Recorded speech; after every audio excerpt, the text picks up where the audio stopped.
Hi friends, have you ever seen one of these at night? Stinky skunk.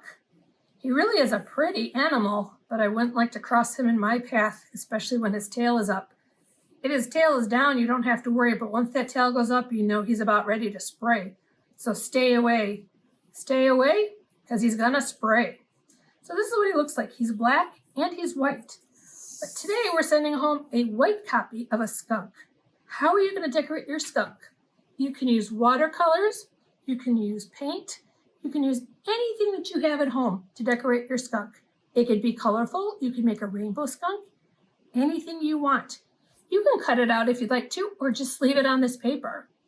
Think about what a skunk looks like and have fun with this. Bye, friends.